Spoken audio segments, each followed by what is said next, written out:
Հայկական ճակատ կուսակցությունը էջմիածնում գրասենյակ բացեց, դուք քաղաքապետի ձեր թեկնածուն նաև այստեղ ունեք, ինչ կարող եք արդեն իսկ ասել, որովհետև բոլոր թեկնածուները ակտիվ են եւ նշмарվում է, որ բավականին ակտիվ եւ լարված ընտրություններ են լինելու։ Բարև ձեզ, իրականում այսօր մենք Արմավիրի մարզում Էջմիածին քաղաքում բացեցինք մեր գրասենյակը համահայկական ճակատ կուսակցության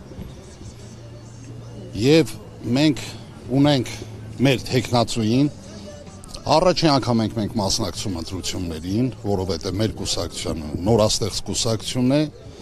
եւ տրամաբանորեն մենք գնում ենք դեպի հաղթանակ։ Մեր թեկնածուն Պայստազորի գնդապետա, բոլորը համարյա տեղյակ են, որ մեր կուսակցությունում չկան քաղաքական գործիչներ, չկան նախկին ներկա կամ հին ներկա, չգիտեմ, սենց որ խառնվել են մեկը մեկին անունա կպցնում, որ նրանք էին մեղավոր, մենք գնահատականը տվել ենք, այո, եթե մենք հասել ենք այս վիճակին, մեղավոր են բոլորը, 34 տարվա իշխանությունները մեղավոր են, որ մենք այսօր այս օրին ենք։ Եթե իրանք լավ լինեին, Նիկոլ Փաշինյանը չէր հասնի իշխանության գլխին եւ չէր անի այն ամենը, ինչը որ արել է, չէր հանձնի։ Դուք առաջարկում եք զինվորականների շուրջ համախմբվել, տեսեք, այդ դեպքում Էջմիածնում նաև զինվորական ճանապարհ անցած թեկնածուներ կան։ Հնարավոր համարում եք, առնվազն մեկը կա ժառանգության ցուցակով առաջադրվել, հնարավոր համարում եք հետագայում որևէ դաշինք կամ չգիտեմ, միավորում։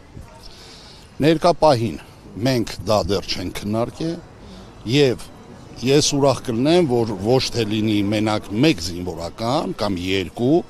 ես ուրախ կլինեմ, որ ընտրություններին լինեն տասնյակ զինվորականներ, որոնք որ հասկանում են հետագան ինչ պետք է անեն, ոնց պետք է կառավարեն եւ ոնց պետք է ղեկավարվի երկիրը։ Մենք ճիշտ է մասնակցում ենք թիմ ընտրություններին առաջի անգամ, խոսում ենք երկրից, բայց մենք սրանով չենք սահմանափակվում։ Նաև այս ժամանակահատվածում ահագնացել է եկեղեցու դեմ Փաշինյանի այս իշխանության նաև Վարշավը, այս առումով ինչ կարող եք ասել, որտեղ ընտրությունները հոգևոր քաղաքում են։ Կներեք, էլի ես բերեք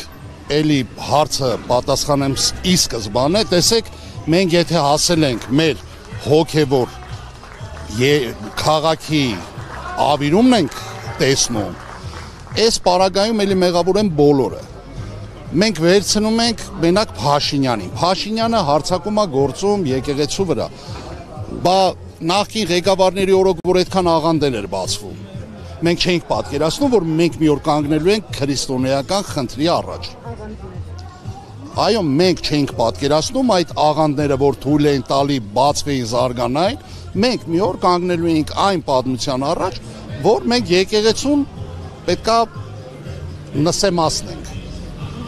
Դա Փաշինյանը չի մենակ, դա բոլոր, ես էլ եմ կրկնում, բոլոր իշխանավորների ժամանակ բերեցին, հասցրեցին այս իրավիճակին։ Ներկա պարագայում Փաշինյանը իրանց 2-3-ի խառնուրդ միքս եղած ավելի փիս լցվելա երկիրը քանդելու գործին։ Շնորհակալ։